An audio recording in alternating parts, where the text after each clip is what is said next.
그래서 오늘 여러분들이 지금까지 배웠던 내용 잘 기억하시고 그리스도와 중보자가 무슨 뜻인가 이 정도는 이제 여러분들이 아실 거라 생각하고 여러분들한테 누군가가 예수를 뭘 믿습니까? 라고 물어보면 이렇게 믿는다. 나는 이것을 믿습니다. 라고 대답을 할 수 있어야 된다고 생각합니다. 그러면 이제 넘어가서 3번 우리 예수님은 하나님이신가요? 인간인가요? 이걸 좀 다루려고 합니다.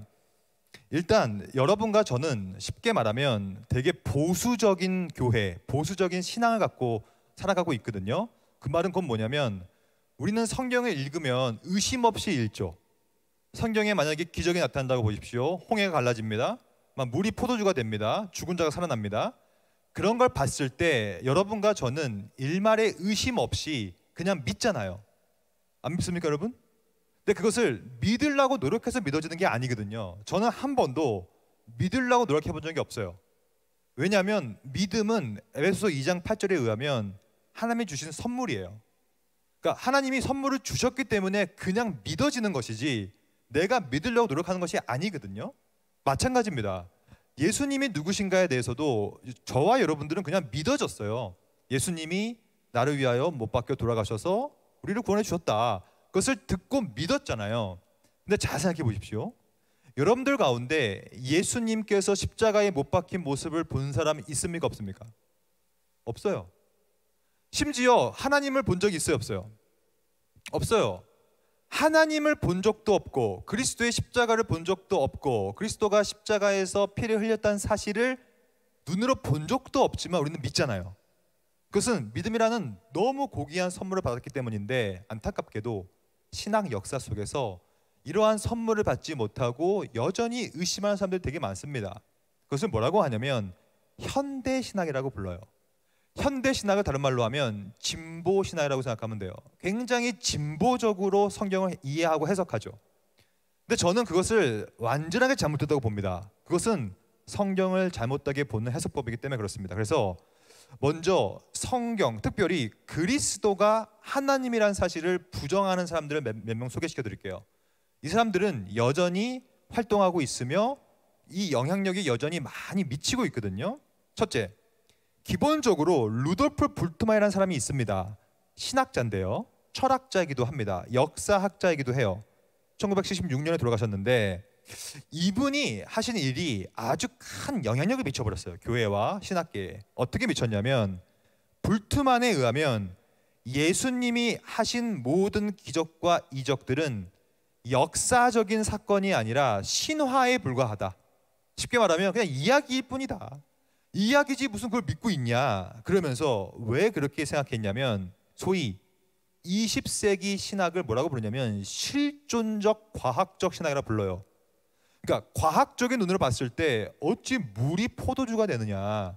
물은 H2O라는 화학식을 갖고 있는데 포도주는 다른 화학식을 갖고 있는데 어떻게 물이 과학적으로 포도주가 되냐라고 하면서 뭘 하고 있냐면 역사와 믿음을 분리시키고 있죠.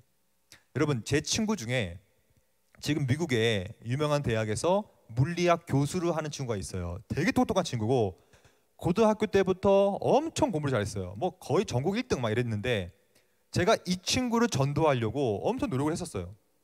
그래서 예수님도 가르쳐주고 성경도 가르쳐주고 그랬는데 이 친구는 어떻게 했냐면 자기가 너무 똑똑하니까 성경을 읽으면요 자꾸 이해가 안 가고 말이 안 된다고 생각하는 거예요. 이게 과학적으로 이게 가능한가? 어떻게 해가 가다가 멈추지?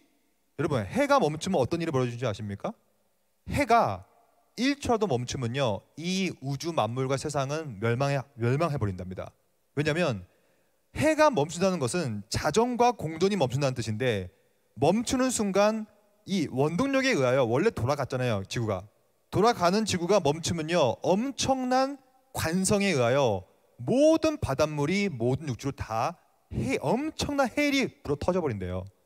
1초만 멈추면 여러분 지구가요 엄청 천천히 도는 것으로 보이잖아요. 아닙니다. 지구는 미친 듯이 빨리 돌아요. 지금 우리가 못 느낄 뿐이에요. 엄청 빨리 돌고 있는 게 1초 갔다 멈춰요. 모세가 손 들고 있으니까 멈췄잖아요. 이 아로 이렇게 막 손 잡고 있고 해가 멈추고 지구가 멈추고 이런 모습들을 보면서 내 친구는 야 이거는 말도 안 된다. 성경은 이거는 무슨 이야기다. 이게 말이 되냐. 그러면서 성경을 끝까지 못 믿고 지금도 그 친구는 제가 아무리 말해도 복음을 받아들이지 않고 있어요. 왜냐하면 물리학 교수기 때문에 물리학적으로 말이 안 된다는 거예요. 자기가 봤을 때 성경이. 그 친구는 안타깝게도 믿음이란 선물을 받지 못했던 것이죠. 우리는 아무런 값 없이 믿음이라는 선물을 받아서 모든 것이 믿겨지고 모든 것이 은혜지만 그렇지 않은 사람도 많단 말이에요. 그 중에 하나가 이런 비신화화, 즉 성경을 신화로 봐버린 거예요. 이런 사람도 문제고요. 제가 나름대로 존 힉이라는 사람이 있는데요. 이 사람은 제가 연구했거든요. 이 존 힉이라는 사람은 어떤 말을 했냐면 성육신을 역사적으로 보면 안 된다고 했어요. 즉 예수님께서 역사 속으로 들어와서 하나님의 아들로서 인간이 되신 것이 아니다 라고 하면서 뭐라고 얘기했냐면 소위 은유적으로 이해해야 된다고 했어요. 은유적. 은유라는 건 뭐냐면 상징이란 뜻이에요. 상징. 그리스도가 이 땅에 오신 게 역사적으로 오신 게 아니라 상징적으로 오신 것이다. 그러므로 그분은 그냥 상징적인 그냥 그런 느낌밖에 없는 것이다 라고 얘기하면서 결국에는 은유적 성육신을 만들어냈고, 이러한 은유적 성육신 개념은요 지금 많은 신학자들이 일로 따라가고 있어요. 여러분, 우리 같은 보수 신학을 하고 보수 교회에 있는 사람들이나 예수님이 진짜로 이 인간이 됐다는 사실을 믿고 있지, 많은 사람들이 그걸 못 믿어요. 지금도 못 믿고 이렇게 비신화화 작업하고 성육신을 은유적으로 만들고, 그리고 또 하나 더 볼까요? 우리는 예수님께서 성령을 통하여 동정녀 탄생했다고 믿잖아요. 근데요 사실 과학적으로 생리학적으로 봤을 때 남자와 여자의 관계가 없으면요 아이가 만들어질 수가 없습니다. 그건 당연한 거 아닙니까? 하지만 성령의 잉태를 통하여 초자연적으로 잉태했다라고 성경은 말하기 때문에 이것을 믿지 않아요. 포스트 모더니즘이라고 하죠. 지금 21세기를 후근대 시대라고 하는데 지금은 안 믿어요. 예수님을 과학적 세계관, 비과학적 세계관 이런 것들로 전혀 조화될 수 없다라고 얘기하면서 결국에는 예수님에 대해서, 신성에 대해서, 하나님의 아들 되심에 대해서 안 믿습니다. 근데 놀라운 사실은 저와 여러분들은 다 믿겨지잖아요. 안 믿겨지십니까? 안 믿겨지시면 이 수업 다 끝나고 남으세요. 저랑 상담을 해야 됩니다. 이거 안 믿겨지시면. 왜냐하면 저는 뭐 상담할 건 딴 거 없고 성령께 기도해야 되겠죠. 우리 이 성도님한테 믿음이란 선물을 주십시오 라는 기도를 하려고 해요. 왜냐하면 믿음이 가장 중요하고 가장 소중한 거기 때문에 우리는 이미 이것들을 다 믿고 있습니다. 근데 보십시오. 넘어갈게요. 그래서 근데 놀라운 건 뭐냐면 이 성령의 잉태에 대해서 우리가 따라가는 개혁파, 종교개혁 신학과 천주교 신학은 너무 달라요. 예를 들면 이런 겁니다. 여러분, 우리는 예수님의 동정녀 탄생을 얘기하면서 어떻게 생각하냐면, 맞아요, 성령께서 우리 마리아를 통하여서 정말로 무흠한 죄가 없는 예수님을 탄생시켰습니다라고 우리는 믿죠. 그 모든 공로를 성령께 돌리죠. 근데 로마 가톨릭에서 뭐라고 하냐면, 이것을 뭐라고 부르냐면 마리아 무흠 수태설이라는 게 있어요. 이게 진짜 말도 안 되는 얘기인데, 마리아 무흠 수태설, 즉 마리아의 자궁이 영화되었다고 하는 교리예요. 그러니까 예수님이 죄 없이 태어난 이유를 우리는 개혁신학에서는 성령께서 그렇게 하셨다고 믿는 거예요. 성령의 잉태라고 믿죠. 근데 이 종교개혁신학과 싸웠던 로마 가톨릭 중세 천주교는 마리아의 자궁이 영화되었고 마리아의 자궁이 완전히 깨끗하게 되었기 때문에 그렇게 예수님이 태어난 것이다 라고 하면서 이렇게 쓰는 거예요. 바빙크 이렇게 있습니다. 성령이 중간부터 이 수태와 관련하여 마리아에게 어떠한 천상의 신적 실체를 마리아의 자궁에 넣어버려 가지고 구름같이 마리아를 덮으심을 통하여서 그녀의 자궁이 잉태되도록 능력을 보셨다고 얘기하고, 천주교는 이것을 제가 말씀드렸죠, 마리아의 무흠 수태설이라고 합니다. 이것을 있기 때문에 천주교는 여전히 마리아를 성모라고 부르면서 월십, 즉 예배드리는 거예요. 숭배하고 있잖아요. 마리아 숭배 사상. 이게 왜 그러냐면 피우스 9세라는 사람이 있어요. 이건 누구냐면 교황입니다. 교황. 교황이라는 사람이 이렇게 말한 거예요. 가장 축복된 성녀인 마리아는 그녀의 첫 번째 수태시, 임신할 때 원죄의 모든 더러운 것들로부터 보존되었다. 여러분, 그럴 수 없습니다. 인간은 원죄로부터 완벽하게 해결될 수가 없어요. 원죄로부터 깨끗해질 수가 없는 게 인간이에요. 그럼에도 불구하고 천주교는 마리아의 자궁이 영화되었다고 얘기하므로 무흠수태 성모 마리아 숭배를 만들기 때문에 기본적으로 굉장히 비성경적이죠. 말이 안 되잖아요. 어떻게 이럴 수 있습니까? 그러므로 계속해서 종교개혁 신학은 어떻게든 성자 그리스도의 신성, 하나님 되심과 그분의 하나님의 아들 되심, 그 모든 이유는 바로 성령께서 그렇게 하셨다라고 믿고 가는 것입니다. 그러므로 그럼 어떤 식으로 사람이 되었는가를 넘어가서 볼까요? 4번 보겠습니다. 그러면 성령께서 하나님의 아들로 우리 인간을 만들어 주셨다면 예수님은 왜 사람이 되셨나요를 보겠습니다. 일단 이 질문에 답하기 전에 성육신이 뭔지를 먼저 알아야 되겠습니다. 성육신. 이제 이 개념을 여러분들이 이해하시면 좋을 것 같아요. 오늘 잘 들어보십시오. 원래 그리스도는 영원 전부터 하나님이셨어요. 이거를 믿으시면 아멘 하십시오. 아멘이죠. 이거는 다 동의합니다. 우리가 성부 하나님과 성자 그리스도와 성령은 영원 전부터 참 하나님이었어요. 맞죠? 근데 그 중에서 삼위일체의 두 번째 위격, 여러분 이 표현 이제 들어보셨으니까 아시겠죠? 그러니까 듣는 게 중요한 거예요. 로마서 10장 17절 믿음은 들음에서 난다. 오늘 이 들음의 역사가 여러분들 심령의 꽂힘으로 여러분들 가운데 아름다운 믿음이 생겨날 줄 믿습니다. 이 믿음이 가장 중요한 거기 때문에 그래요. 즉 제가 이제 이런 말들을 다 하면 아마 이해하실 수 있을 거예요. 원래는 삼위일체께서 전부 다 하나님이셨습니다. 하지만 삼위일체의 두 번째 위격이신 성자 그리스도가 영원한 작정에 의하여 계획하셔서 그래 나 두 번째 위격 내가 이 땅으로 내려가서 내가 인간이 되겠습니다 라는 구속 언약을 맺으셨다까지 이해하시겠죠? 이해하시겠죠? 우리 시기 전까지 이거 배웠잖아요. 그럼 여기까지 이해하셨고, 그러면 성육신이라는 건 뭐냐라는 거예요. 성육신이 뭔지를 알아야, 그것을 신앙을 고백을 할 줄 알아야 우리는 성육신을 믿는 거거든요. 그럼 잘 보십시오. 성육신은 뭐냐? 이 답을 드릴게요. 성육신이라는 것은 신성이셨던 그리스도께서 인간의 인성을 취했다는 거예요. 즉 신성이 인성을 취하셨다. 이게 성육신입니다. 이 표현은 제가 만든 게 아니라 2000년 교회 역사 가운데 정통신학, 개혁신학이 늘 해왔던 신앙 고백이에요. 저도 똑같이 하고 있는 것뿐이에요. 즉 다시 강조합니다. 신성, 그리스도의 신성이 드디어 인간의 인성을 취한 것, 이게 바로 취했다라는 표현. 이거 일부러 쓰는 거예요. 왜냐하면 이거는 역사적인 표현이에요. 취했다. 신성이 인성을 취했다. 취한 결과 어떻게 되었냐면 정말로 중요한 표현. 여러분 이거 오늘 이해하고 가시면요 다 이해하신 겁니다. 어려운 내용이니까 다시 한번 의지를 발동시켜 보십시오. 따라해 봅시다. 위격적 연합. 이 표현은 여러분들이 아예 외워버려야 돼요. 외워야 되기 때문에 3번 반복하겠습니다. 따라해 보시죠. 위격적 연합. 위격적 연합. 위격적 연합. 여러분 이거 오늘 이해하고 가시면요 기독론에 있어서 가장 어려운 주제를 이해하고 가시는 거예요. 잘 보십시오. 어려우니까 잘 들어야 돼요. 제가 아까 말씀드렸죠. 성육신, 즉 예수님께서 이 땅에 오셔서 아들, 즉 마리아의 아들이었죠. 즉 인간으로 태어나셨어요. 그 말은 신학적으로 말하면 그리스도의 신성이 인성을 취하셨다라고 배웠죠. 그러면 취하고 나서 어떻게 되었냐는 뜻이에요. 어떻게 취했냐면 바로 그리스도의 위격이 취한 거예요.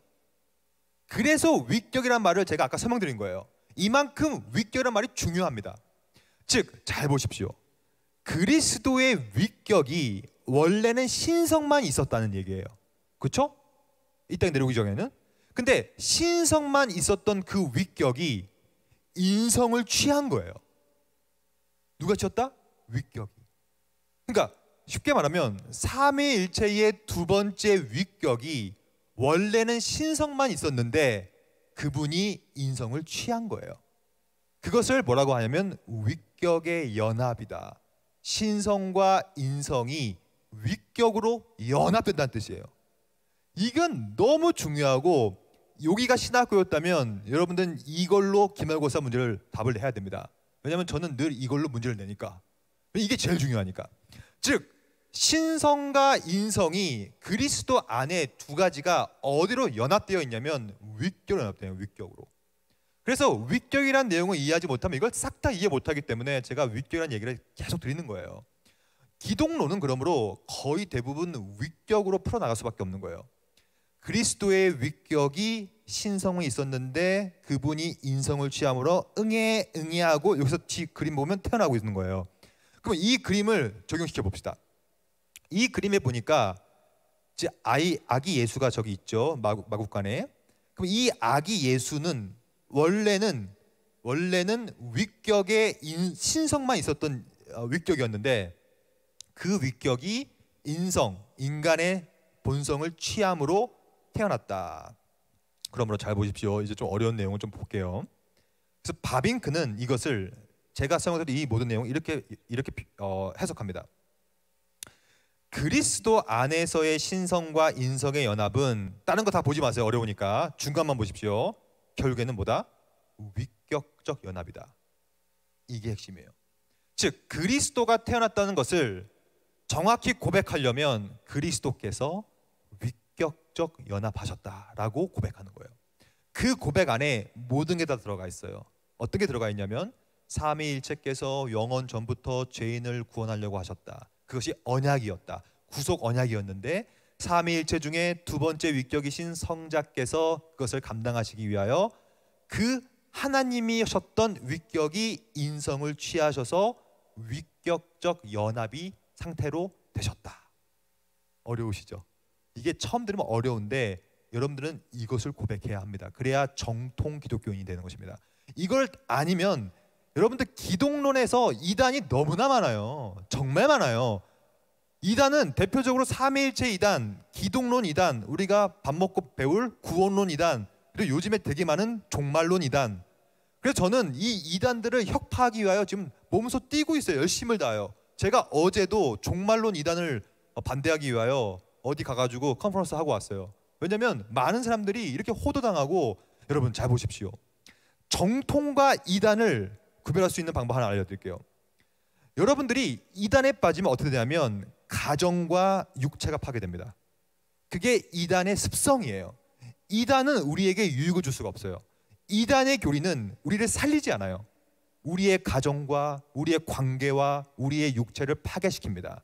하지만 정통이라는 건 뭐냐면 우리를 살려요. 왜냐하면 정통은 말씀을 근거로 하기 때문에, 말씀이 살아있고 역사하는 운동력이 있기 때문에 우리를 살리죠.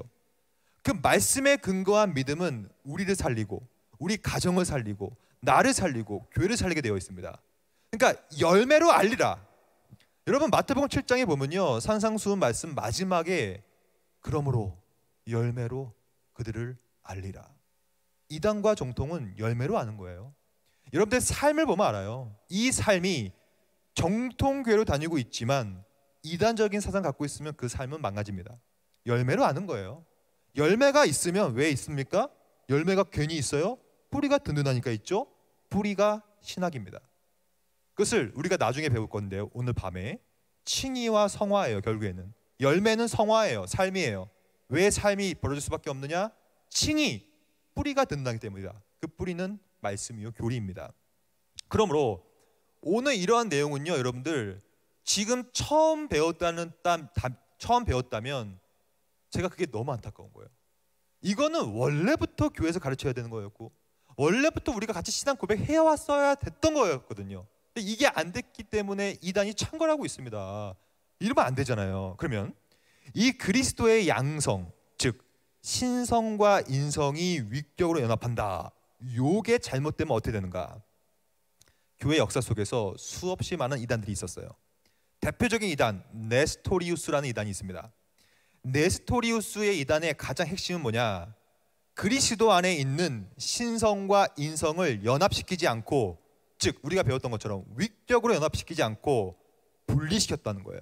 그래서 완전한 하나님도 아니고 완전한 인간도 아닌 뭔가 이상한 형태의 분리시켜버리는, 그러니까 이것도 잘못된 거예요. 그러니까 이 네스토리우스 이단과 응전하려면 한마디만 하면 돼요. 그리스도는 신성과 인성이 윗교로 연합하십니다. 그럼 끝인 거예요. 그러면 분리시키는 게 아니니까. 분리도 문제지만 더 큰 문제는 두 번째 이단, 단성론 이단이라고 하는데요. 그리스도의 신성과 인성을 서로 섞여버려도 문제입니다. 즉 분리시켜도 이단이 되는 것이고 섞여버려도 이단이 되는 것입니다. 잘 생각해 보십시오. 여러분, 그리스도의 신성과 인성이 서로 섞이면 어떻게 될까요? 이거 맞추시면요 귤 한 박스 바로 나갑니다. 이거를 맞추면 여러분 정말 대박이에요. 근데 생각해 보세요. 여기 다 힌트가 있어요. 그리스도의 신성과 인성이 섞여버리면 결과론적으로 뭐가 남을까요? 하나만 남겠죠. 신성과 인성이 섞여버리면 뭐가 남을까요? 여러분 귤 한 박스가 걸려있어요. 뭐라도 던져보세요. 뭐가 남을까요? 잘 생각해 보세요. 신성은 뭐냐? 하나님이에요. 하나님. 신성을 쉽게 말하면 하나님 되심이란 뜻이에요. 하나님 되심, 하나님 이심, 하나님 이심. 인성은 인간임, 인간됨. 하나님이심과 인간됨이 섞여버리면 뭐가 남아요? 누가 지금 말했는데? 누구요? 뭐가 남아요? 자신이 없으시네. 부회장님, 압도적인 표차로 이기시는 우리 부회장님. 예, 뭐라고 하셨어요 지금? 잘 안 들렸어요 제가. 네, 정답 말씀드릴게요. 아직 일단 여기 생각해 보세요. 정말로 무한하고 전지전능한 능력과 아주 연약한 인간이 합쳐지면 남는 것은 결국에는 신성밖에 안 남죠. 신성이 인성을 압도해 버리죠. 신성은 너무 탁월하고 너무 무한하기 때문에 연약한 인성을 잡아 먹어버립니다. 그것을 뭐라고 하냐면 여기 나와 있죠. 단성론이라고 부르는 거예요. 신성과 인성이 합쳐버리면 성이 하나밖에 없어져요. 단성이 돼버려요. 그건 큰 이단입니다. 왜냐하면 그리스도의 인성을 부정하는 거니까. 그러므로 신성과 인성을 합쳐버려도 큰 문제이기 때문에 제가 정말로 중요한 신조 하나 말씀드릴게요. 제가 안타까운 건 또 하나 말씀드리면, 교회에서 우리가 사도신경을 고백하잖아요. 근데 사도신경은 고대 공교의 신조의 하나일 뿐이에요. 사도신경, 니케아 신경, 칼케돈 신경이라는 게 있는데, 사도신경을 고백한다면 우리가 예배 때 칼케돈 신경도 고백할 수 있어야 돼요. 동시에 니케아 신경도 고백할 수 있어야 돼요. 그러므로 우리 가운데 혹시라도 당회원이 계신다면 교회 가셔서 그렇게 좀 말씀해 주셨으면 좋겠어요. 우리가 사도신경만 고백할 것이 아니라 4분의 1분기에는 사도신경 고백하고, 그 다음에 니케아 신경 고백하고, 칼케돈 신경 고백하고, 이런 식으로 해도 전혀 문제가 없는 거거든요. 그러면 제가 칼케돈 신경을 보여드릴 테니 이것은 같이 읽읍시다. 굉장히 중요한 거니까. 이거를 읽다 보면 무슨 뜻인지 알게 될 거예요. 같이 한번 읽겠습니다. 이거는 같이 읽겠습니다. 이거 하나 둘 셋. 칼케돈 신조는 그리스도 안에 있는 신성과 인성의 연합이 구분도 없고 분리도 없음을 올바르게 선언했다. 그리고 이에 반대되는 진영에 대항해서는 동일한 확고함을 가지고 이 연합이 변질도 없고 혼합도 없음을 천명했다. 제가 설명드린 모든 내용이죠. 즉, 이 칼케돈 신경은 뭐냐면, 칼케돈 신경은 칼케돈이라는 동네에서 만들어진 신경이에요. 신앙 고백서인데 신성과 인성이 서로 분리가 없다는 얘기예요. 그리고 구분도 되지 않는다. 그리고 변질도 없다. 그리고 섞여지는 것도 아니다. 우리가 다 배운 내용이죠. 즉, 신성과 인성은 위격으로 연합할 뿐이지 서로 섞이거나 분리되거나, 분리돼 버리면 두 그리스도가 만들어지기 때문에, 제가 칼케돈 신경 전문을 보여드릴게요. 이게 전문인데 중간이 중요한데요. 중간 제가 읽어볼게요. 우리가 배운 내용이에요. 우리는 또한 하나의 동일한 그리스도, 성자, 주님, 독생자의 양성, 양성은 신성과 인성을 말합니다. 신성과 인성이 서로 혼합되지 않는다. 혼합돼 버리면 단성론 이단이 돼 버립니다. 신성만 남게 되니까. 변질되지도 않아요. 왜냐하면 연합되니까. 위격으로 구분 분리될 수도 없어요. 나뉘면 안 돼요. 언제나 양성의 구별이 연합으로 제거되지 않고 각 성의 속성들이 한 인격과 한 실제 안에서 보존되고 협력한다. 이게 위격적 연합이다. 두 인격으로 분리되지 않는다. 분리되면요 두 그리스도가 만들어집니다. 안 되는 거예요. 구분되면 안 돼요. 그럼 두 그리스도니까. 늘 하나, 동일한 성자, 독생자, 참신, 주 예수 그리스도다. 일찍이 선지자들이 이와 같이 증거하였고, 예수께서도 친히 우리에게 그렇게 가르쳤고, 우리에게 전수된 교부들의 신앙 고백도 그러하다.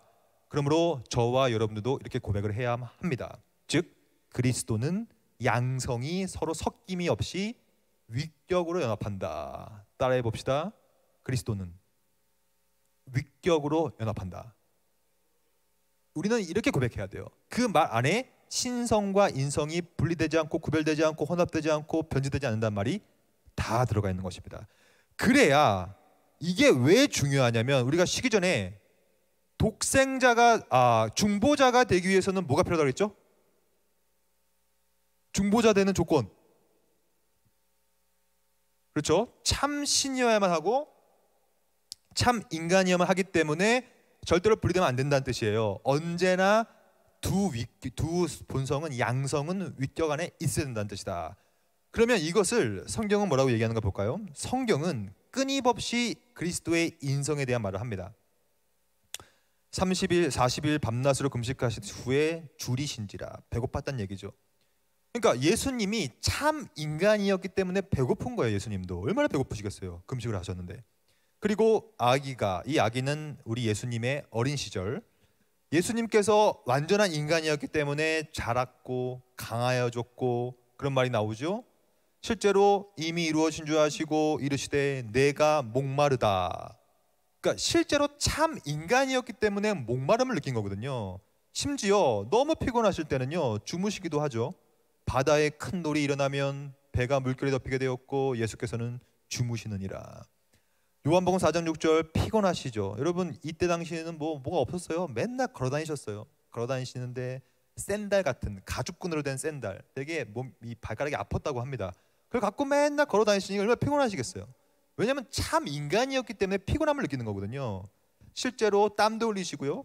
누가복음 22장 44절, 땀이 땅에 떨어지는 핏방울같이 되더라 이러면서 성경은 끊임없이 중보자께서 참 인성, 참 인간이라는 사실을 계속 증거하고 있어요. 근데 교회 역사 속에서는요, 언제나 성경을 반대하는 사람들이 있어 왔고 그것을 이단이라 부르죠. 이것을 또 반대하는 이단이 생겨났어요. 그것을 뭐라고 하냐면 아폴리나리우스주의라고 합니다. 아폴리나리우스주의는 아폴리나리스라는 이단의 이름을 따서 붙인 거예요. 이 사람은 뭐라고 그랬냐면, 아니다, 그리스도는 참 인간이 아니다 라고 얘기하면서 예수님의 인성은 우리 같은 똑같은 인성이 아니라 인간의 영혼으로 보지 않고 하나님의 영혼을 갖고 있다. 그것이 로고스다. 이렇게 얘기했기 때문에, 이렇게 얘기하면요, 그리스도는 안타깝게도 중보자가 될 수가 없습니다. 더 이상 참 인간이 아니기 때문에. 그래서 컨스탄티노플 공의회에서 아폴리나리우스주의를 정죄해버렸고, 그래서 만들어진 것이 컨스탄티노플 신경이에요. 그래서 교회에서도 이것을 우리는 가르쳐야 된다고 생각합니다. 그러므로 우리가 할 건 무엇이냐? 우리가 할 것은 균형이에요. 그리스도의 신성과 그리스도의 인성, 즉 하나님이심과 인간이심을 골고루 균형감 있게 봐야 돼요. 그래야 중보자로서 그 역할을 감당하기 때문이다 라고 볼 수 있는 것이고요. 그러면 왜 그리스도께서는 신인 양성의 위격적 연합을 하셨는가? 우리가 배운 것처럼 그 이유를 지금부터 보도록 하겠습니다. 그것이 바로 비하 때문에 그런데요. 비하. 이 위격적 연합을 다시 한번 설명드리면, 한 위격이 양성을 품는 것이다 라고 다시 요약하면 될 것 같아요. 즉 그리스도라는 위격이 신성과 인성을 위격 안에서 품는 것, 이게 위격적 연합인데, 위격적 연합을 한 이유가 바로 비하예요. 비하. 그러면 지금부터 우리가 뭘 볼 거냐면 비하와 승기를 볼 건데요. 비하는 쉽게 말하면 낮아지심. 위격적 연합을 하신 첫 번째 이유가 낮아지기 위함이다. 하지만 그 낮아지심 이후에 벌어진 사건은 승귀라고 해요. 올라지심, 높아지심. 그래서 각각 사중 비하, 사중 승귀, 이걸 배우고 또 오실 겁니다. 그래서 여러분들 지금 잘 따라오고 계시고, 제가 볼 때 첫 번째 시기 전보다 지금 두 번째에 더 잘 집중하고 계세요. 왜 그런지 아십니까? 여러분들이 지금 깨달았기 때문에 그래요. 지금 여러분 안 깨달은 것 같죠? 아니에요. 많은 걸 깨달았어요. 아닙니까? 맞아요. 제가 눈빛 보면 안다니까요. 여러분들이 지금 많이 깨달았고, 그렇기 때문에 지금 이 내용이 이제는 하나씩 좀 이해되고 있는 것 같아요. 이것까지 이해하고 우리가 좀 쉽시다. 일단 위격적 연합의 핵심은 사중 비화와 사중 승귀를 위해서 오신 것인데, 사중 비화는 뭐냐면 비하, 낮아지셨는데 총 4단계로 낮았다는 뜻이에요. 4단계. 그러면 이 하나하나 단계가 뭔지를 사실은 신학교에서 이거 싹 다 외워야 되는데 여러분들 외울 필요는 없고 이해하십시오. 첫 번째 비하는 우리가 지금까지 배우고 있는 성육신이에요. 성육신. 여러분, 성육신이라는 것이 얼마나 큰 비하인지를 깨달아야 됩니다. 생각해 보십시오. 우리가 배웠잖아요. 신성이 인성을 취하는 거예요. 근데 신성은 원래 영원한 것입니다. 무소부재, 편재, 어디든 계시는 게 신성이에요. 근데 그 어디든 계실 수 있는 무한한 존재가 인성 같은 연약한 아주 그냥 낮고 낮은 몸을 취했다는 뜻은 그만큼 예수님이 낮아졌다는 뜻이에요. 이게 우리 피부로 잘 안 느껴지니까 예를 하나 들어볼게요. 이런 것 같습니다. 여러분들 지금 순간적으로 바퀴벌레가 됐다고 생각해 보세요. 순간적으로. 그러면 우리의 존재가 얼마나 낮아집니까? 여러분들이 순간적으로 바퀴벌레가 돼버리면요, 아마 여러분들은 어디든 가서 숨어야 될걸요? 왜냐하면 여러분들이 노출되면 될수록 아마 누군가 여러분 잡아버리겠죠. 언제 죽을지 모르는 운명. 그게 바퀴벌레 아닙니까? 바퀴벌레가 되면 아마 이 강단에서 저기 끝까지 갈 때 꽤 오래 걸릴 거예요. 엄청 걸어가야 되는 거 아닙니까? 제약, 존재론적인 제약이라고 합니다. 무소부재한 신성이 인성을 취하는 위격적 연합을 했다는 뜻은 그만큼 존재론적으로 나았다는 뜻이에요. 하지만 인간이 바퀴벌레가 되는 것은 피조물에서 피조물이 되는 것 때문에 종간의 이동은 아니에요. 어차피 피조물이고 피조물이니까. 근데 하나님이 인간이 됐다는 뜻은 종간의 이동이에요. 무한한 분이 유한한 분이 되었다는 뜻이기 때문에 가장 낮아지고 낮아진 사건, 그것이 바로 성육신이다. 근데 이 비하의 특징은 뭐냐면요, 점층적인 것입니다. 굉장히 점층적이에요. 이 첫 번째 비하도 말이 안 되게 비하인데 점점점 비하의 강도가 세집니다. 심지어 두 번째는요, 고난을 받죠. 이튿날 요한이 예수에게 말하되, 예수께서 자기에게 나오시면 보고 이르되, 보라, 세상 죄를 지고 가는 하나님의 어린 양. 여러분, 어린 양이라는 것은요, 구약 제사를 염두하면요, 끔찍한 겁니다. 배 갈려야 돼요. 각 띄어야 돼요. 내장 싹 다 빼야 돼요. 처절하게 모든 털 다 뽑히고 제단 위에 올라가는 게 어린 양입니다. 그것이 바로 구약의 예표죠. 그것이 고난이에요. 얼마나 고통받았겠습니까? 여러분, 십자가 사건은 제가 나름대로 연구를 해보니 정말 눈물 없이는, 각 티슈가 없이는 볼 수 없는 거예요. 십자가라는 것은. 일단 십자가의 고통을 한번 말씀드려 볼까요? 십자가는 채찍질을 먼저 때립니다. 왜 때리냐면 반쯤 죽여놓는 거예요, 일부러. 근데 여러분 아시다시피 이 로마 시대의 채찍은요, 이렇게 스몰 본이라고 하는 작은 뼈 조각들을 거기다 다 심어놨거든요. 그래서 이 화살표 방향을 보십시오. 채찍을 때리면 뜯겨지는데 살을 머금고 뜯겨지는 거거든요. 그래서 원래는 한 번만 맞으면 바로 기절하여 거의 죽음으로 갑니다. 그만큼 끔찍한 것이 채찍질인데 이것을 굉장히 많이 맞췄다고 우리는 알고 있죠. 그래서 아마 그리스도가 십자가에 달렸을 때는 많은 그 의학자들이 말하는데, 병리 의학자들이 말하는데 아마 그리스도의 옆구리의 뼈가 앙상에 드러났을 것이다 라고까지 얘기해요. 왜냐하면 이 채찍을 한 대 이상만 맞아도 모든 등에 있는 모든 살이 완전히 뜯겨 나가기 때문에, 근데 이 모든 비하 전부 다 저와 여러분 때문에 하신 것이죠. 그래서 이 십자가라는 것은 이게 얼마나 고통스러운 것이냐면, 여러분, 십자가는 많은 사람들이 피 쏟아가지고 죽는 줄 알아요. 아니에요. 십자가에 대해서 많은 의사들이 연구를 엄청 깊이 했는데, 십자가에서 우리에게 인간한테 고통을 주는 유일한 고통의 지점은 뭐냐면, 물론 십자가에 못 박히고 채찍 맞고 막 멀리간 쓰고 이런 것도 아프지만 그런 것들은 아픈 것도 아닌 거예요. 십자가 위에서의 진짜 아픔은 바로 질식이에요. 질식. 십자가라는 건 뭐냐면 달리는 거예요. 중력을 거스르는 것이죠. 그럼 사람이 이렇게 달리면 기본적으로 폐 아래에 있는 횡격막이 이렇게 올라간다고 합니다. 그러니까 이게 달리니까 횡격막이 올라가니까 숨을 못 쉬는 거예요. 그러니까 숨을 못 쉬니까 여러분 군대 갔다 오신 분들은 알 거예요. 저는요 돈을 줘서 저한테 돈을 줘도 저는 화생방 다시 안 합니다.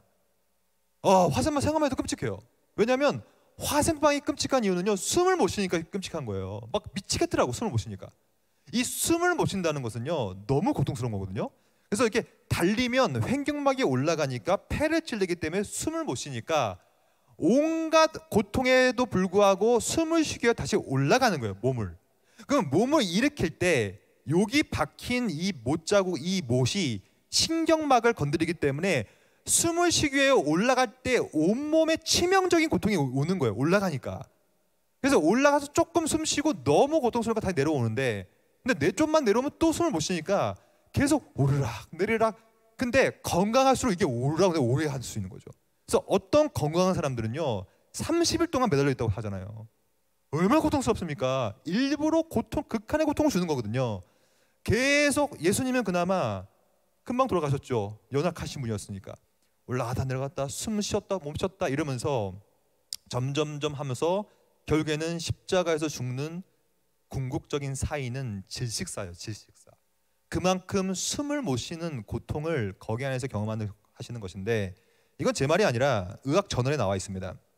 이것은 윌리엄 에드워즈라는 의학 전문 이 학자가 십자가 고통을 이렇게 말했어요. 제가 한번 읽어볼게요. 적절히 호흡하기 위해서는 발을 밀고 발꿈치를 펴므로 몸을 다시 위로 끌어올려야만 했다. 그러나 이러한 움직임은 모든 무게중심이 발목으로 집중되게 되기 때문에 이 발목에 십자가 못이 박혀있기 때문에 극심한 고통을 유발할 수밖에 없다. 게다가 팔꿈치를 펴면 못에 박힌 손목이 돌아가기 때문에 중앙신경에 손상을 줄 정도의 끔찍한 고통을 경험할 수밖에 없었다. 그러므로 순간적으로 근육 경련이 일어나고 온몸에 감각 이상이 생겨서 더 많은 고통이 초래될 수밖에 없는 자세가 만들어질 수밖에 없다. 하지만 한 줌의 숨을 내쉬기 위하여 어쩔 수 없이 올라갈 수밖에 없는 것이다. 그리하여 더 지치고 기운이 빠져 결국에는 질식으로 생을 달리 마감할 수밖에 없는 것이 십자가의 고통이다. 이만큼 엄청난 말도 안 되는 고통을 천적으로 우리 죄 때문에 받으신 것이 비아의 두 번째 사건인데요. 근데 말씀드렸죠. 비아는 점점점 더 점층됩니다. 세 번째 비아가 바로 죽음이에요. 이 죽음은 우리가 고난주간에 늘 얘기하는 죽음인데 여러분 이 죽음이 사실은 말도 안 되는 것입니다. 왜냐하면 하나님은 죽을 수가 없는 거예요. 여러분 하나님이 죽을 수 있다면 그 하나님입니까? 하나님과 죽음은 같이 할 수 없는 거잖아요. 근데 그리스도는 실제로 돌아가셨어요. 삼위일체 중 두 번째 위격이 실제로 죽었어요. 왜냐하면 성경에 나옵니다. 그의 영혼이 떠나가시느니라. 영혼이 떠나갔다는 얘기는 죽었다는 얘기거든요. 그러면 하나님이 죽으신 거예요. 이거는 우리가 쉽게 표현할 수 없는 내용인데 이것을 그 신학자들은 어떻게 얘기하냐면 불가능한 일을 하심으로, 즉 자기 하나님 스스로한테 오점을 남기기까지 나으셨다는 뜻이에요. 즉 하나님은 죽을 수 없는 분이에요. 죽음 하나님이 아니죠. 근데도 죽음을 통하여 하나님이 죽었다는 사실을 자기 스스로 오점을 남기기까지 말도 안 되는 불가능한 일들을 하셨다라고 얘기를 하는 것입니다. 그리스도의 죽으심은 사람의 모양으로 나타나사 결국에는 비아예요. 비아. 자기를 낮추시고 죽기까지 복종하셨으니 곧 십자가의 그 고통 가운데 죽으심이라.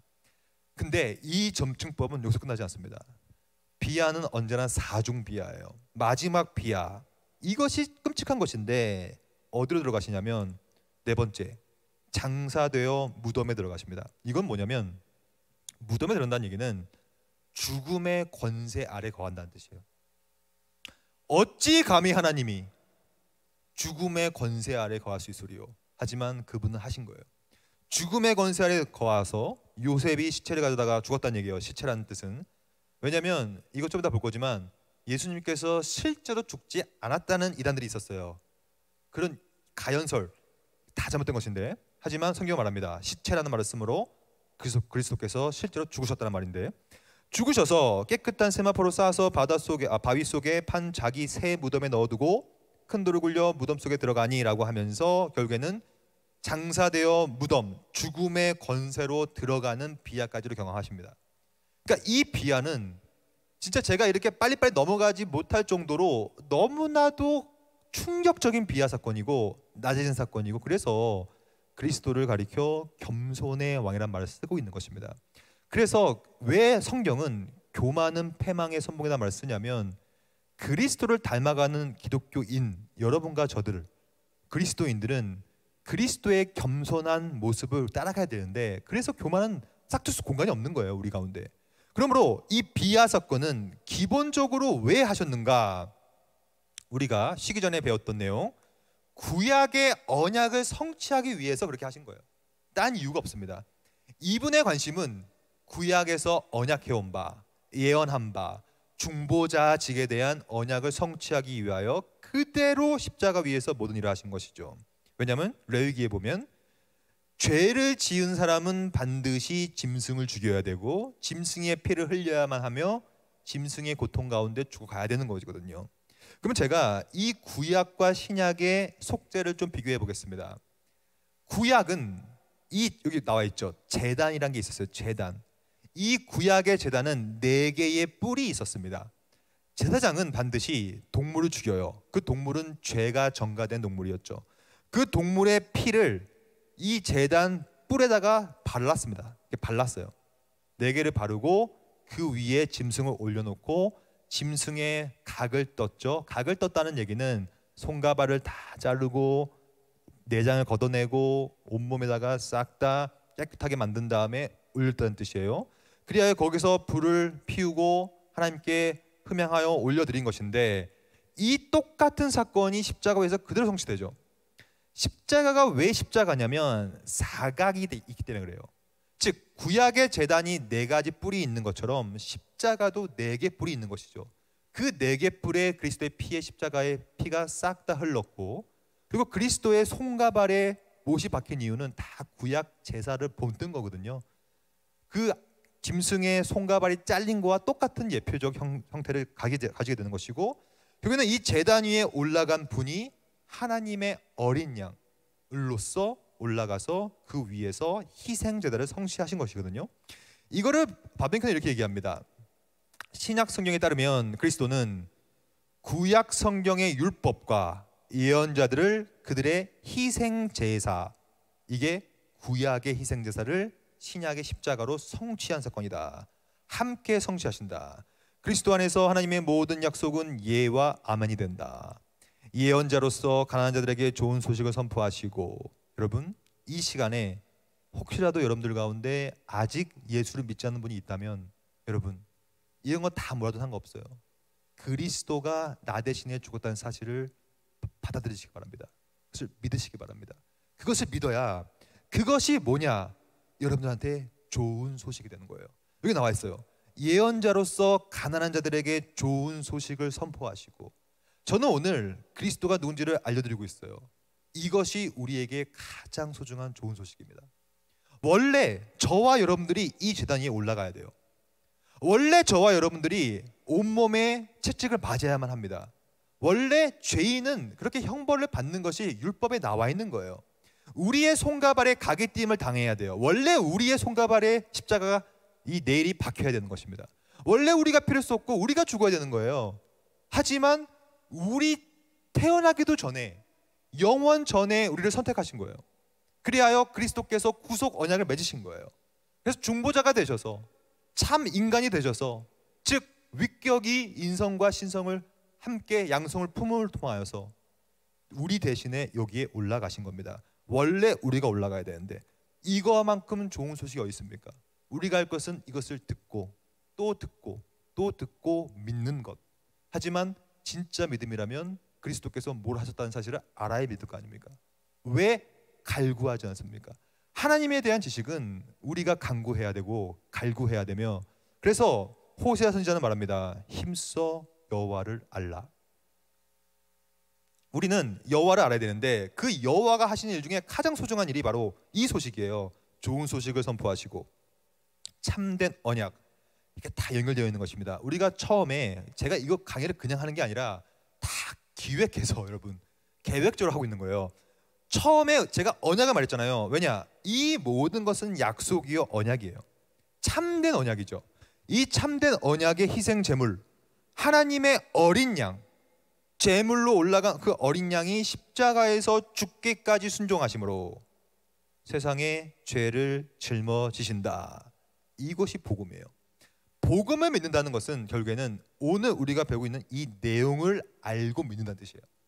이거를 모르면 복음을 모르는 거예요. 그건 거짓 복음이죠. 오로지 이 복음만이 참된 복음이며 이 복음의 정수는 결국에는 십자가에서 무엇을 하셨는가로 귀결됩니다. 우리가 이것만 좀 배우고 좀 더 쉽게요. 좀만 더 집중해 보십시오. 이어지는 내용이니까. 그러면 왜 과연 그리스도는 죽어야만 했나? 여러분 이 질문은 제가 과거에 엄청나게 고민했던 질문이에요. 왜냐하면 여러분 그 멜 깁슨이라는 감독이 패션 오브 크라이스트 기억나실 거예요. 그 영화를 만들었잖아요. 제가 그 영화를 보고 엄청난 충격을 받았었어요. 제가 대학생 때였는데 제가 그 영화가 너무 잔인한 거예요. 그래서 제가 마음속에 어떤 마음이 들었냐면 아니 왜 하나님은 굳이 이렇게 잔인하게 아들 예수를 죽이는가? 왜 이렇게 아들 예수가 잔인하게 채찍질을 맞고 고통받고 꼭 이렇게 죽음을 통하여서만 구원을 받을 수 있는가? 왜 그리스도는 이렇게 죽어야만 했나라는 아주 궁극적인 질문에 제가 사로잡혔었어요. 그래서 아니 죽음 외에는 다른 방법이 없나? 왜 꼭 죽어야만 되는 거야? 왜 꼭 그리스도가 죽어야만 되는 거야? 라는 생각을 많이 했었어요. 근데 이것은 제 나름대로 연구한 결과 이것은 본질적인 필요는 아닌 거예요. 무슨 말이냐? 꼭 그렇게 하지 않아도 되는 거예요. 사실은 하나님은. 하지만 그렇게 언약을 하셨기 때문에 하신 거예요. 즉 구약에서부터 제사 제도를 통하여서 그 제사 제도는 다 희생 제사였어요. 죄를 지으면 동물의 머리다가 안수하여서 죄가 전가되어서 그 동물이 죽어야만 죄를 사한다는 그 제사 제도가 언약이었기 때문에 이것을 뭐라고 부르냐면 언약적 필연성이라고 불러요. 즉 그렇게 죽어야만 했었어요. 왜냐하면 하나님께서 그렇게 언약을 하셨기 때문이다. 그러니까 언약 관계 속에서 우리는 그리스도의 죽음의 필연성을 이해해야만 합니다. 즉 그리스도의 죽으심은 구약에서부터 예언되어 왔던 것이 성취된 사건으로 봐야지 이것이 무슨 뭐 막 됐다거나 어쩌다 보니까 됐다거나가 아니라는 것이죠. 오히려 반드시 죄의 삭슨 사망이기 때문에 누군가는 죄 때문에 죽어야만 하는데 원래 내가 죽어야 되는데 그리스도께서 대신 죽으신 것이죠. 그러면 이 그리스도의 죽음에 대해서도 의견이 대단히 많고 분분합니다. 이 의견들을 하나씩 좀 보도록 하겠습니다. 첫째, 이게 초대 교회에는요 소위 가연설이라는 게 있었어요. 가연설. 이 가연설은 뭐냐면 예수님을 어떻게 봤냐면 진짜 인간이 아니더라 본 거예요. 그러니까 진짜 인간처럼 보였을 뿐이다. 그것을 가연이라고 해요. 가연. 그래서 이게 더케인이라고 나와 있는데 seems to be 그렇게 보인다는 뜻이죠. 아 예수님은 진짜 하나님인 건 맞는데 사실은 저거는 그냥 진짜 인간은 아니야. 그렇게 보였던 것뿐이야. 이게 가연설이에요. 근데 요한 1서에 보면 이런 말이 나와 있죠. 이로써 너희가 하나님의 영을 알지니 곧 예수 그리스도께서 육체로 오신 것을 시인하는 영마다 하나님께 속한 것이요. 즉 그리스도의 신성만 강조해도 이단입니다. 반대로 그리스도의 인성만 강조해도 이단이에요. 우리는 아까 우리가 봤죠? 신성과 인성의 위격적 연합을 이해하고 믿어야 돼요. 즉 그리스도가 인성이 있었다는 사실을 우리는 믿고 그것을 시인하는 영마다 하나님께 속하였다고 얘기하면서 가연설은 옳지 않다라는 입장을 우리 전통신학에서는 취하고 있는 것이죠. 두 번째, 어떤 사람들은 현대신학자들은 예수님의 죽음을 죄 때문에 죽었다고 생각하지 않고 우리에게 도덕적으로 윤리적으로 모범이 되기 위하여 죽었다고 얘기해요. 이것을 도덕 가마설이라고 부릅니다. 현대신학자들, 지금 많은 현대신학자들이 다 이 입장을 따라가요. 근데 저는 이 입장을 반대합니다. 왜냐하면 우리가 지금까지 배웠던 것처럼 그리스도의 죽으심은 그 이유가 우리의 죄를 속하기 위함이지 우리에게 도덕적 모험을 주기 위함이 아니거든요. 물론 도덕적 모험을 주기 위한 방법과 목적도 있지요. 근데 그게 주된 것은 아니라고 생각해요. 그리스도의 십자가의 속죄는 결국에는 속죄, 우리의 죄를 사하는 것이 큰 목적이에요. 그러므로 그 목적을 약간 희석시키는 도덕 가마서는 저는 받아들이지 않습니다. 요즘에 또 이상한 논리가 만들어지고 있는데 그것이 신적 아동 학대설이라는 게 있어요. 이게 뭐냐면 성부 하나님이 자기 아들을 너무 잔인하게 죽였다는 거예요. 그래서 이 아들은 심지어 이렇게 말했잖아요. 아버지, 이 잔을 나는 먹기 힘듭니다. 하지만 아버지 뜻이라면 내가 먹겠습니다라고 하잖아요. 그 말을 토대로 봐라, 예수님은 십자가에 달리기 싫었는데 성부께서 억지로 학대한 것이다. 아동 학대한 것이다. 이렇게 하는 거예요. God the Father. 그러니까 이 성부 하나님께서 티라니칼리라는 것은 독재라는 뜻이에요. 독재. 독재적으로 어뷰스했다. 포악한 아버지가 자기 아들을 십자가 위에서 잔인하게 죽였다. 이거를 여러분 누가 강조하고 있는 줄 아세요? 지금 죄송한 얘기지만 여기 여성분도 많지만 여성 신학자들이 이 말을 너무 많이 합니다. 왜냐하면 여성 신학자들이 인권을 강조하다 보니까 인권을 강조하면서 그리스도의 인권마저도 지금 강조하려고 하는 거예요. 그래서 성부, 즉 독재, 기득권, 가부장제에 의하여 아들 예수가 힘없게 고통받고 죽었다라고 말하는 거예요. 근데 여러분 이것은 말이 안 됩니다. 왜 말이 안 되냐면 우리가 쉬기 전에 배웠던 내용, 모든 것은 어디서 시작된다? 구속 언약. 즉 그리스도가 십자가에 달릴 이유는 성부가 등 떠밀어서 성령이 등을 떠밀어서가 아니라 이미 영원 전부터 언약을 맺은 거기 때문에 이것을 신적 의도라고 불러요. 즉 그리스도께서 학대당한 게 아닙니다. 억지로 죽은 게 아니에요. 자발적으로 기쁜 마음 가운데 언약을 성취하기 위하여 의도적으로 이 땅에 내려오셨다는 것이죠. 이것을 신학에서는 신적 의도라고 부릅니다. 신적 의도. 성부, 성자, 성령은 서로 종속적 관계가 없어요. 우열 관계도 없어요. 위계적 관계도 없어요. 그 이유는 삼위지만 일체다. 본성이 하나이기 때문에 누가 우열 없어요. 똑같은 하나님입니다. 그러므로 뭘 시키거나 억지로 죽거나 그런 건 없는 거예요. 성경이 이렇게 말합니다. 이를 내게서 빼앗는 자가 있는 것이 아니라 내가 스스로 버리노라. 그리스도의 말씀인데요. 나는 권세가 있다. 나는 버릴 권세도 있고 얻을 권세도 있기 때문에 내가 하는 것은 다 내 뜻대로 하는 것이지 억지로 하는 것은 아니다 라고 얘기하고 있죠. 빌립보서 2장 8절. 사람의 모양으로 나타나사 자기를 낮추시고 죽기까지 복종하셨으니 고 십자가에 죽으심이라. 이것도 사람의 모양으로 나타나사 자기 스스로 낮췄다는 뜻이지 억지로 하기 싫어 죽겠는데 낮춰졌다거나 등 떠밀려서 된 것이 전혀 아니라는 표현들이 여기 나와 있는 것이죠. 그러므로 이 장로교회가 받고 있는 표준문서 신앙법에서 볼까요? 주 예수께서는 이 직분을 아주 기꺼이 맡으셨다 라고 일부러 고백하고 있는 것입니다. 그러면 우리도 이걸 고백해야 되겠죠? 그래서 그것을 수행하기 위하여 일부러 기꺼이 율법 아래 처하셨으며, 갈라디아서 4장 4절이죠. 율법 아래 거하셨음에 그것을 완전히 이루셨고 그의 영혼으로 직접 지극히 슬픈 고통, 그의 몸으로 지극히 아픈 고통, 우리가 배웠죠. 사중 비하 중에 두 번째 상태, 고난 상태. 십자가에 못 박히셨으고 죽으셨으며 사중 비하 중에 세 번째 상태, 죽으심. 묻히셨으며 죽음의 권세 아래 머무셨으나 사중 비하 가운데 네 번째 상태, 장사되심. 다 여기 들어가 있는 것이죠. 하지만 썩지는 않으셨다. 왜냐? 부활하실 거니까요. 좀 이따 우리가 부활 배울 겁니다. 그는 제3일에 고난받으신 그 동일한 몸으로 죽은 자들 가운데 살아나셨고 또한 그 몸으로 하늘에 올라가셨으며 부활체를 입은다는 뜻이에요. 우리가 배울 겁니다. 여러분과 저도 부활체를 입게 되기 때문에 그의 아버지의 오른편에 앉으셔서 이게 바로 승귀, 올라감의 두 번째 상태. 좀 이따 배울 겁니다. 중보의 일을 현재 하시고, 현재 그리스도가 뭐 하시냐면 그분은 자지도 않고 주무시지도 않고 쉬지도 않고 언제나 중보의 일을 하고 계시죠. 이분은 영원 전부터 중보자였고 과거에도 중보자였고 지금도 중보자의 역할을 감당하시고 내일도 영원토록 중보자의 일을 하십니다.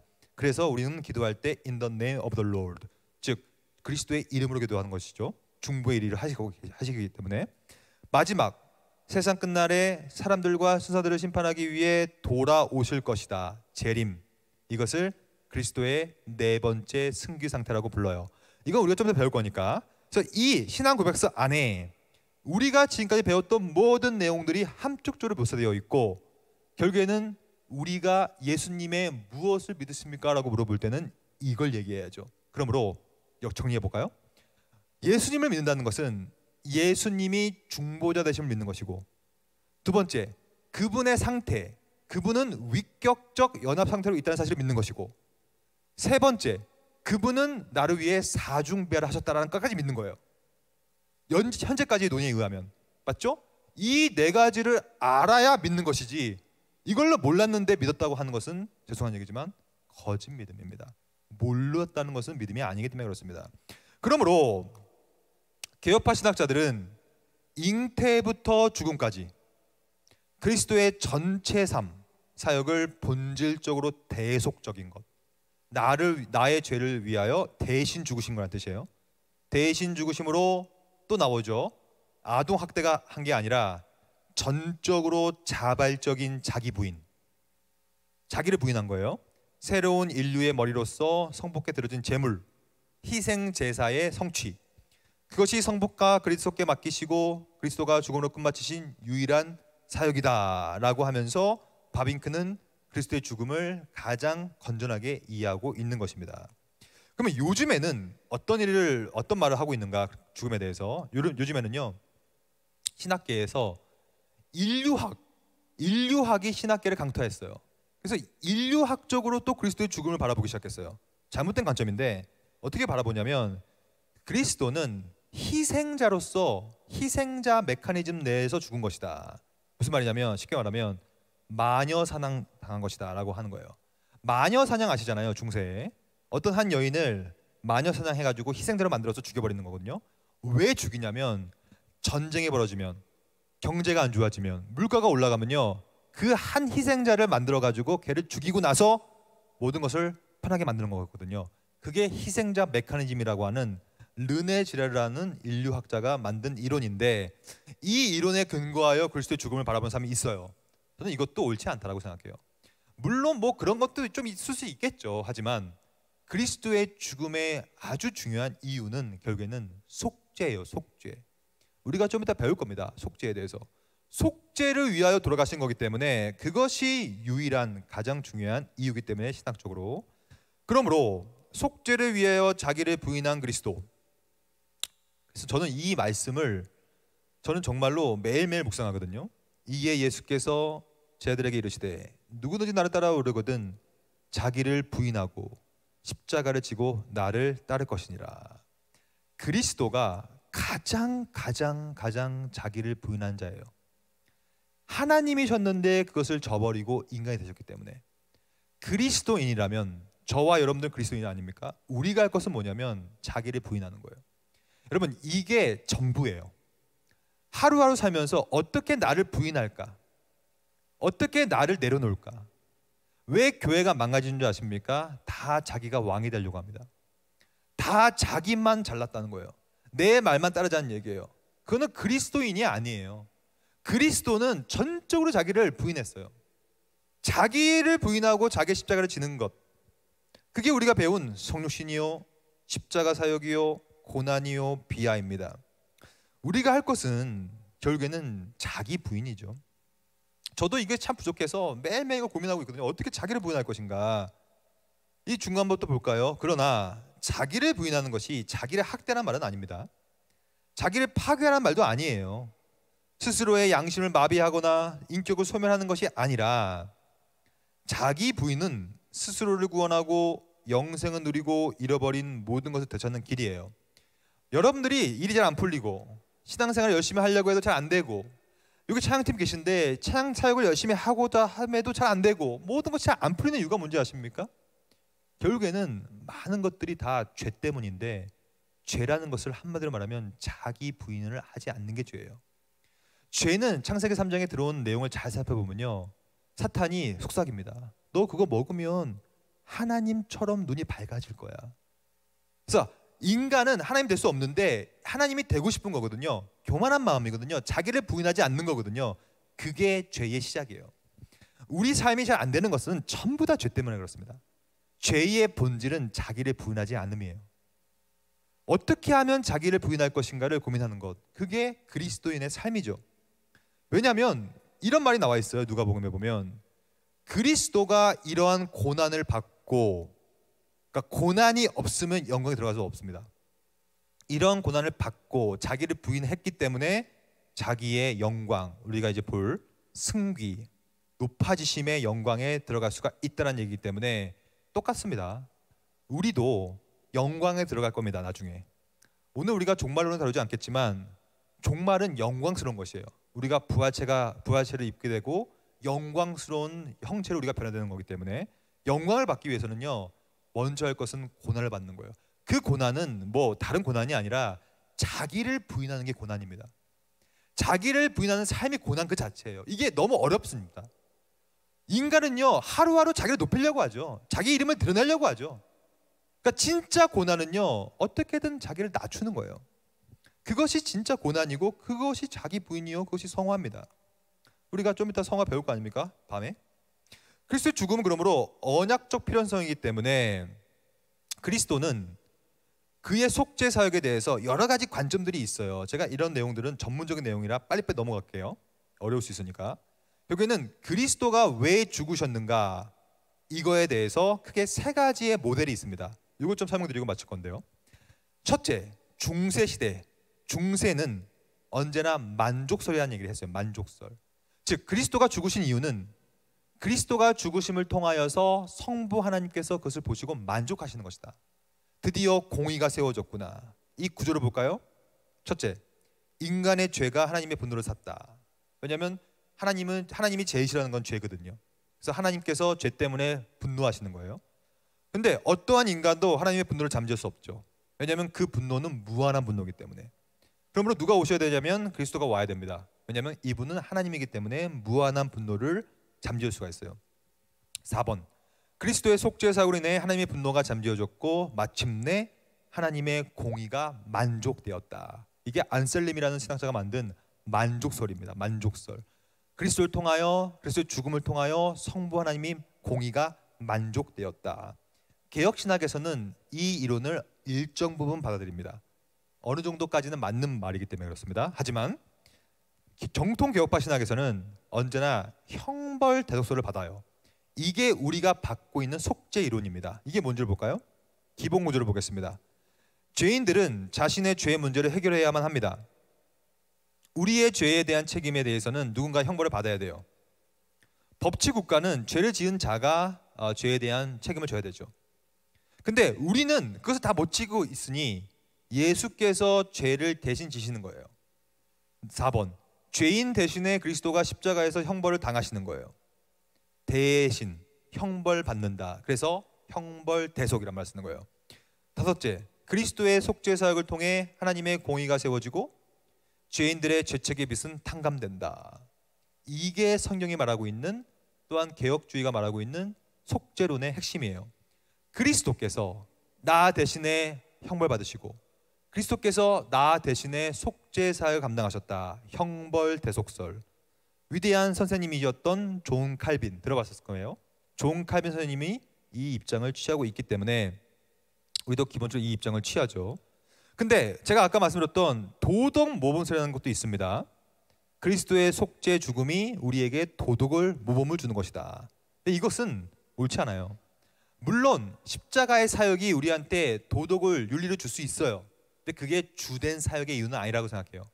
그리스도의 죽으심은요, 형벌 대속을 위하여 우리 대신에 형벌 받으셔서 우리 대신에 죄를 사하시는 것, 그게 맞다고 보기 때문에 도덕 가마설은 옳지 않은 이론입니다.